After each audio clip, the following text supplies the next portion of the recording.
Buenos días, estimados hermanos. Les damos la bienvenida a este culto dominical de la Iglesia Kadosh, en la cual esta palabra va a ser de gran bendición. Damos paso a la palabra de hoy.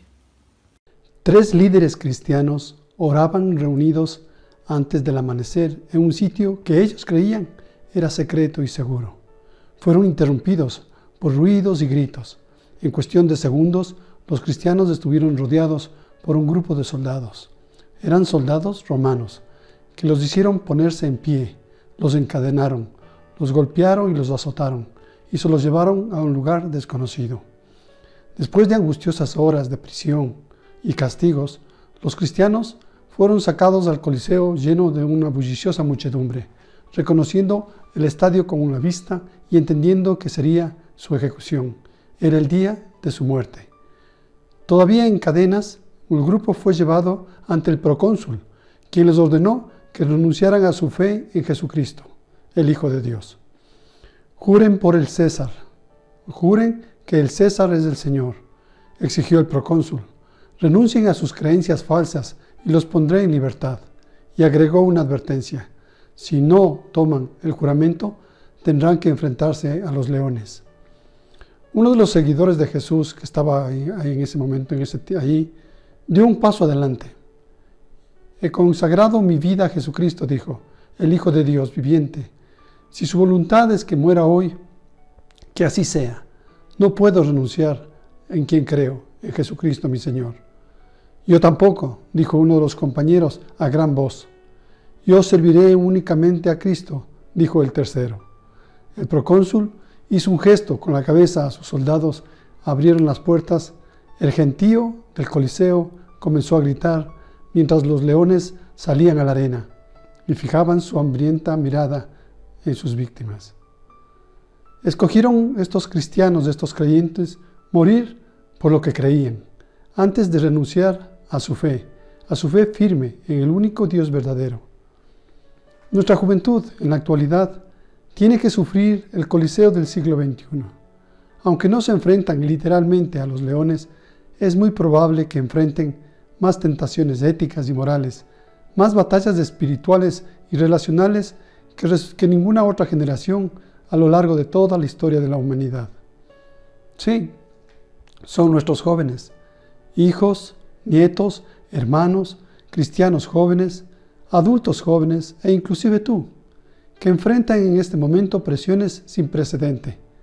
Están expuestos a tentaciones sexuales, violencia en las escuelas, universidades, en las mismas oficinas, el alcohol, las drogas ilícitas y una variedad de influencias que amenazan destruir lo que se les enseñó y les arrebatan la palabra de Dios de su corazón. ¿Ha escuchado de las famosas caídas incitando en las redes sociales a la iniciación de adolescentes en la sexualidad, en la pornografía, en la droga, el alcoholismo y la adicción? Sin embargo, muchos jóvenes van convencidos por la tonta idea de que si no lo hacen, te hacen bullying, eres gil, bobo o tonto, y otras más. Y otros van por curiosidad. Muchos jóvenes aún de hogares cristianos de iglesias tienen creencias distorsionadas acerca de Dios y la Biblia. Creencias que están teniendo un efecto devastador que incide sobre cada aspecto de su vida en ellos y sobre todo en su vida espiritual. Otros saben de la palabra de Dios, pero es más fuerte el criterio del grupo que sus propias creencias de fe. Por ello, es importante conocer qué saben los chicos sobre sus creencias de Dios, la verdad y la realidad, pues nuestros muchachos están adoptando creencias totalmente distorsionadas acerca de lo que es Dios. En una encuesta con jóvenes nos dicen que la verdad y la realidad se ve hoy de diferentes aristas: humana, filosófica y epistemológica, estudio de la naturaleza, el origen y la validez del conocimiento. Se recuerda también a Freud, a Nietzsche, Descartes, Marx, entre otros, y se hace referencia a Platón, entre otros. Dicha encuesta no se la hizo para complicarnos a todos la vida, fue para darnos una idea clara de lo que pasa en el mundo actual de estos nuevos jóvenes, de nuestros muchachos. Y no es que ellos están rechazando el cristianismo, no, tal como lo conocemos, es que sencillamente han recibido influencias que los llevan a redefinirlo para coincidir con su ambiente cultural que están viviendo, un ambiente contemporáneo diferente al que tú y yo tal vez vivimos. Ellos están componiendo su propio canon religioso. Dichas influencias los llevan a creer que es mejor seleccionar de entre varias ideas, diversos conceptos de Dios y de la religión, valiéndose de lo que hay a su alrededor hasta construir una fe a su propia medida, una que les quede bien a ellos. Y adicionalmente, se les alienta a idear ellos mismos su propia fe. De esta manera será personal, de ellos propia, y no ofenderán a nadie. ¿Ha escuchado tal vez la frase, con que yo no ofenda a nadie? Estoy tranquilo. El pensar en un homosexual o una lesbiana como referente es escalofriante para cualquier padre. Sin embargo, el mismo padre hoy dice que hay que respetar la creencia y el gusto de estos muchachos o de estas muchachas y dejar que sean felices. Hablan de la palabra tolerancia. El 81% de los chicos afirman que toda verdad es relativa, dependiendo de la persona y sus circunstancias.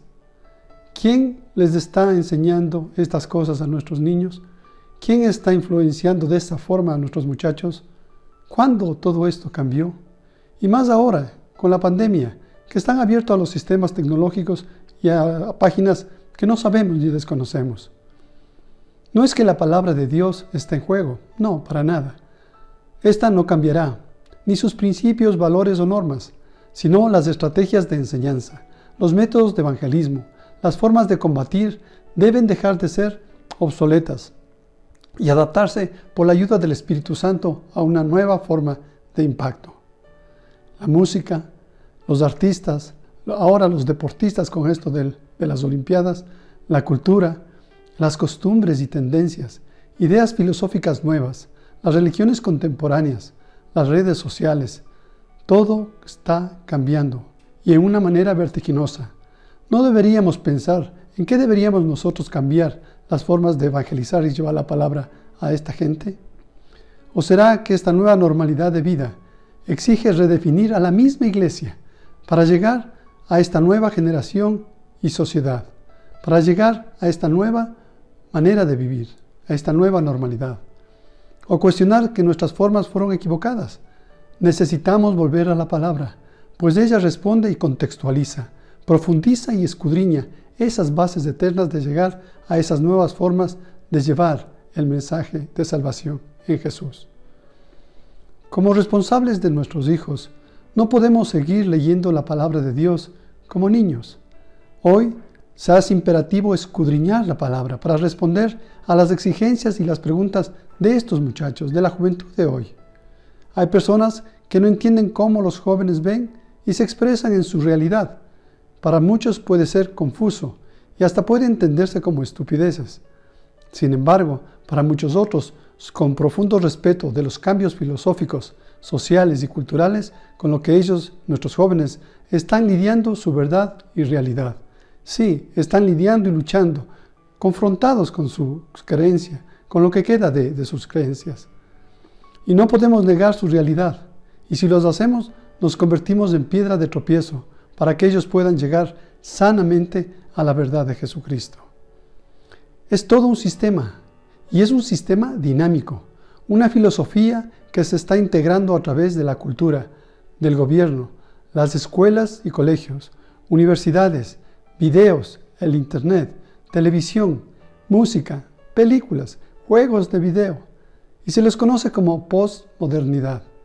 Y está metida en tu casa, en la mía, en las nuestras, obsequiándonos una realidad y verdad distorsionada de valores, principios, sueños y anhelos. Entonces, al educar, criar a jóvenes, adolescentes, universitarios e inclusive jóvenes adultos, tenemos la grande responsabilidad de ayudarles a identificar sus creencias distorsionadas, sacarles del sistema de creencias subjetivas y llevarlos a la convicción firme del único sabio Dios y verdadero. Podemos ayudarlos a desarrollar una fe objetiva y real en Dios, que sea relevante para esta generación, que sea de impacto. Jóvenes, ¿cuál es la diferencia entre creer y tener convicción de lo que crees? Te repito la pregunta.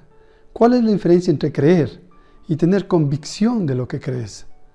Todos necesitamos pasar de una creencia personal y subjetiva a una creencia con convicción. Necesitamos una experiencia con Dios y necesitamos urgente. Tener convicciones es estar profundamente convencido de que algo es verdad, estar convencido de un error u obligado a admitir una verdad y estar dispuesto a defenderlo, sea cuales fueren las consecuencias. Es algo más profundo que una opinión subjetiva. La verdad. Sí, muchos preguntan, ¿qué es la verdad? Jesús es el camino, la verdad y la vida. ¿Mas qué es la verdad? ¿Por qué vino Jesús al mundo? No es para salvación o para vida eterna. Eso es consecuencia de su acto de redención y amor en la cruz. Jesús estuvo frente a Pilatos y éste le dice, ¿con que tú eres el rey de los judíos? Y Jesús le contesta, tú lo dices, para esto he venido yo al mundo, para dar testimonio de la verdad. Mire lo relevante de sus palabras. Dice que es el testimonio, es la manifestación de la convicción de lo que es Dios y en lo que creemos. Este tipo de convicción para ingresar al foso de los leones como Daniel, para ser devorado, o la convicción de Sadrach, Mesach, Abednego, para ingresar al horno ardiente de fuego y luego ser encontrados vivos y de pie. O como el apóstol Pablo, que también tenía este tipo de convicción, fue azotado por su fe en Cristo, fue apedreado y dejado por muerto, fue encarcelado y finalmente decapitado. Dice 2 de Timoteo 1:12, no me avergüenzo, porque yo sé a quién he creído y estoy convencido de que Él es poderoso para guardar mi depósito para aquel día, cuando venga la resurrección, cuando venga el juicio. Tenemos algo no bajo la manga, sino un total control en el poder del Espíritu Santo. Zacarías, el libro de Zacarías en el capítulo 4, el verso 6 nos dice, no hace falta que seas poderoso, ni necesitas un gran ejército. Lo único que necesitas es mi Santo Espíritu. Yo soy el Dios Todopoderoso y te aseguro que así es. Esto sonaría locura. Para esta generación lo más seguro dicen locura. Bendita locura, diría yo. Primera de Corintios capítulo 2, el verso 14 dice, los que no tienen el Espíritu de Dios, los que no tienen el Espíritu de Dios, no aceptan las enseñanzas espirituales, pues las consideran una tontería, y tampoco pueden entenderlas, porque no tienen el Espíritu de Dios. Tan solo los que tienen la mente de Cristo lo pueden hacer. ¿Y cómo se logra esto? Es la presencia del Espíritu de Dios, es la presencia del Espíritu Santo, el que nos lleva a entender, discernir y pensar en la verdad, realidad pertinente para estos tiempos. Permítanme ejemplificar con un caso de la vida real. No está escrita en la Biblia o es una historia antigua. Es de apenas de 1999 y a la vez déjeme honrar a esta persona contando su historia. Su nombre, Rachel Joy Scott, una persona de apenas 17 años, cuya vida fue apagada. Murió en la matanza del Instituto de Enseñanza Columbine en 1999. 2 de sus compañeros ingresaron al instituto y mataron a 12 alumnos y un maestro de una forma muy sangrienta. Tomaron armamento e irrumpieron en las instalaciones del instituto y la primera persona que mataron fue a Rachel Joy Scott. Rachel era reconocida porque amaba y servía a sus compañeros, y aunque vivía lo que un joven de su edad vive y lo que la sociedad le impone, su corazón estaba con el Señor. Su corazón era de Jesús. Rachel estaba haciendo escritos en su diario cuando uno de los asesinos la llamó y le dijo, Rachel, y seguidamente la disparó en una de las piernas. Ella comenzó a gritar de dolor y le preguntó, Rachel, ¿aún crees en Dios? Y en medio de su dolor, le golpea con el arma en la cabeza y le repite, ¿aún crees en Dios? Sin entender ella lo que sucedía y bajo el dolor de sus heridas, sabía que su respuesta que su vida dependía de su respuesta. Si negaba su fe, posiblemente este hombre lo dejaría en paz, se retiraría. Sin embargo, decidió mantenerse firme en su creencia, en su fe y en Jesús. Y le dijo, mirándole a los ojos, tú sabes que sí, y no podrá ser de otra manera.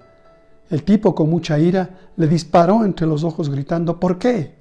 Posteriormente, le dispararía 2 veces más en su pecho. La pregunta para nosotros es, ¿qué tipo de fuego podría arder en el corazón de esta adolescente para que decidiese no negar su fe, sabiendo que una respuesta diferente era la diferencia entre la vida y la muerte? ¿Qué tipo de fuego es ese para mantenerse firme en su decisión y no negar a Cristo a pesar de las circunstancias? ¿Qué tipo de convicción tenía Rachel de Dios para no negarlo en tales circunstancias? Podríamos decir que era una fe a prueba de todo. Es necesario, pues, desarrollar tu fe, y para eso se necesita tiempo, horas en la palabra, tiempos de oración, adoración, contemplación, quietud delante de nuestro Señor, confrontándose con el mismo Jesús, queriendo posiblemente que ya no leer la palabra porque te confronta fuertemente, queriendo arrancar páginas de la Biblia porque es como que Dios te está hablando en toda tu vida y sabe toda tu vida. Necesitas tener una guerra interior, de llorar, también de reír, o gritar y desarrollar tu propia fe y crecer a la imagen de Cristo Jesús. Si no lo haces, eres débil, pues no sabes cómo responder a la confrontación y raras preguntas de tus amigos, tus familiares, los vecinos y compañeros. Y no necesitarás que te pongan una pistola, solamente una palabra o un desprecio y te desmoronarás. Una sonrisa burlona y te acabarán. Porque vivir una vida cristiana es una contracultura. Es ser una persona que no se amolda a lo que dice el mundo. Vivimos contracorriente y hacerlo es hacer enemigos. Y no estamos diciendo que seas un espiritualoide, sino que tengas respuestas inteligentes, escudriñadas y filtradas en la palabra e inspiradas por el Espíritu de Dios. Esta muchacha, Rachel, con 17 años, dice, yo no voy a esconder la luz que Dios ha puesto en mí. Si tengo que sacrificar todo, lo haré. La contraportada del diario de Rachel, donde estaba escribiendo sus notas, tiene sus manos dibujadas con estas palabras. Estas manos pertenecen a Rachel Joy Scott y un día tocarán millones de corazones de personas. Era el anhelo de esta pequeña mujer, pequeña pero muy valiente, diciendo a Dios, Señor, úsame. En la intimidad, Dios contestando, ¿de verdad quieres que te use, Rachel? Sí, úsame, Señor. Resuenan las palabras de Rachel. ¿A cualquier precio? Sí, Señor, a cualquier precio. Rachel hizo una oración peligrosa que se hizo realidad. Hoy hay una fundación que se creó con su nombre, Rachel Challenger, para jóvenes que quieren mantener su fe en medio de sus presiones, en el instituto, en el colegio, en la universidad, en la oficina. Tener convicciones entonces puede definirse como estar completamente convencido de Cristo y sus palabras son objetivamente ciertos y relacionalmente significativos para que uno actúe según sus creencias, sean cuales fueren las consecuencias. Y tener convicción significativa es tener una intimidad, relación con el Dios del universo. Cuando hay eventos fuertes a nuestro alrededor, un acto terrorista, una tragedia natural, un temblor, un volcán, la muerte violenta de un familiar muy cercano, la noticia de una enfermedad catastrófica, la misma pandemia del COVID, es decir, un estado de vulnerabilidad y de peligro, reaviva la necesidad de contar con relaciones significativas. Dios, tus padres, mi esposo o mi esposa, mis hijos, mis hermanos en la fe. Y son en esos momentos que el ateo, el filósofo, el agnóstico, el pecador y el cristiano se funden en las mismas preguntas. ¿Quiénes somos? ¿a dónde vamos? ¿Por qué estamos aquí? Es decir, nos concentramos en las cosas verdaderamente importantes y significativas para la vida del hombre. Y parece ser que estas nuevas generaciones ya no se hacen estas preguntas, sino que quieren sencillamente una vida realizada y de significado mínimo. Y justamente es eso lo que Jesús dijo. Yo he venido para que tengan una vida y para que tengan en abundancia.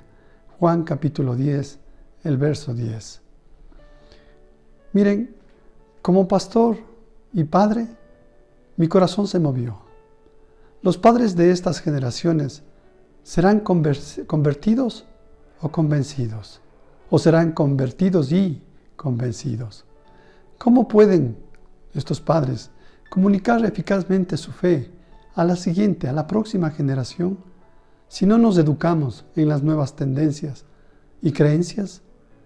Pongan un ejemplo, la música, las tecnologías, etc. Es que no entiendo. Me ganó la tecnología y bajamos los brazos. Ya no leemos libros. Y si ellos no entienden convicciones, si solo son creyentes, si estos padres solo son creyentes, si nuestro testimonio está matando la verdad de Dios en nuestros hijos, ¿qué respuestas en la palabra tiene para las crisis de fe de ellos? En las crisis de fe y luchas que tienen con la palabra. Así que la fe viene por el resultado de oír el mensaje, y el mensaje que se oye es la palabra de Cristo. Lo dice Romanos 10:17. De allí que como iglesia instamos a seguir cursos de discipulado. Tendremos la escuela de la familia, congresos de familia, cumbre de liderazgo, talleres de emprendimientos en épocas de crisis, hablar de evangelismo, de misiones, de servir en ayudas sociales como en caravanas médicas, emprender una nueva cultura de finanzas, etc. Pero ¿cómo vamos a traerles con esas cosas si no tenemos respuestas en cada uno de estos aspectos? Debemos capacitarnos y además crecer relacionalmente a través de pertenecer a un grupo pequeño llamado grupos de vida. O quizás nos tocará redefinir la iglesia como ministerio para contextualizar. Parece ser que nosotros los adultos nos hemos compuesto un sistema a prueba de fallas a nuestros muchachos, un sistema testimonial de la realidad y verdad cristiana de parte nuestra, un sistema de la palabra de Dios en nuestro caminar diario, el manejo de la familia en la intimidad, un devocional y el reconocimiento de la presencia y favor de Dios en nuestra economía, una real sujeción y aceptación del sacrificio y sufrimiento como parte del plan de Dios para nuestro bienestar, y así comprobar la buena voluntad de Dios sobre nosotros. Deuteronomio capítulo 11, el verso 18 al 21 dice: Grábense en estas palabras en el corazón y en la mente, átenlas en sus manos como un signo, y llévenlas en su frente como una marca. Enséñenlas a sus hijos y repítanselas cuando estén en su casa, y cuando anden por el camino, y cuando se acuesten y cuando se levanten. Escríbanlas en los postes de su casa y en los portones de las ciudades. Así, mientras existan los cielos sobre la tierra, y ustedes, sus descendientes, prolongarán su vida sobre la tierra que el Señor juró a los antepasados de ustedes que les daría. Ciertamente está la posmodernidad, pero viene de la modernidad y antes del obscurantismo. Ciertamente está el humanismo, el relativismo, y vientos de doctrinas han venido y se han ido, mas la palabra de Dios siempre ha estado y ha sido fiel y no ha variado, como su amor tampoco, y su misericordia menos. Creo que soy convertido y ahora salgo más convencido. El libro de Hechos, en el capítulo 3, el verso 19 dice: arrepentíos y convertíos. Mas esa conversión debe ser con convicción. Dios nos ayude y guíe en esta preciosa y ardua tarea en beneficio de la salvación de muchas generaciones en las cuales están hijos, nietos, familia. Padre, yo quiero bendecir tu palabra y que tu Espíritu Santo llene y selle en los corazones de los que han escuchado y que cambien su forma de ver la realidad de hoy, porque lo que viene posiblemente es mucho peor y debemos prepararnos para batallar en esta guerra espiritual. Que la paz de Dios, su gozo su unción, su presencia los continúe bendiciendo para la gloria del mismo. En el nombre de Cristo Jesús oramos. Amén y amén.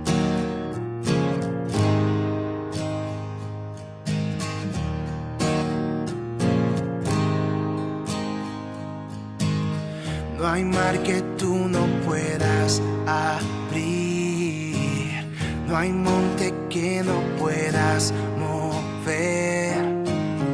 Hay esperanza para el perdido, hay fuerzas para el débil.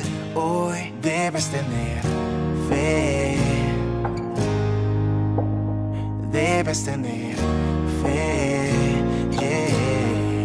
Es luz en tinieblas, es la esperanza, y Él va contigo, a tu lado está.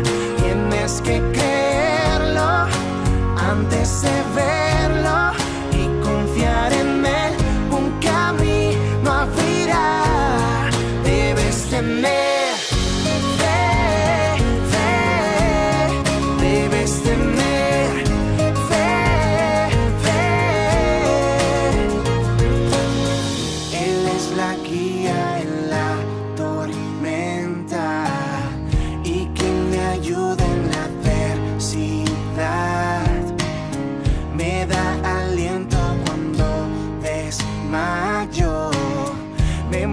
Su gran amor, oh, debes tener fe, es luz en tinieblas, es la esperanza, y Él va contigo, a tu lado está.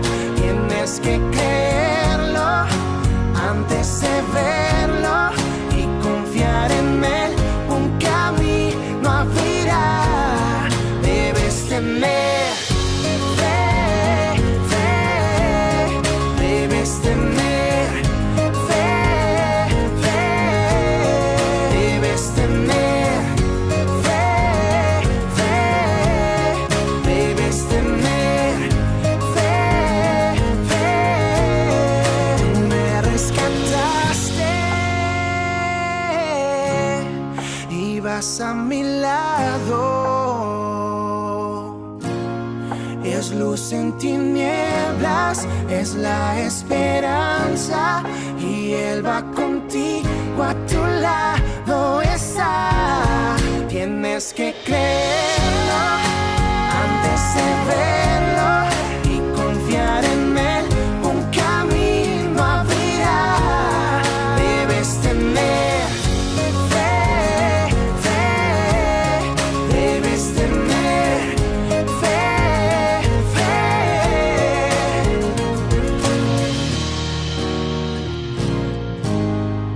Debes tener fe, oh.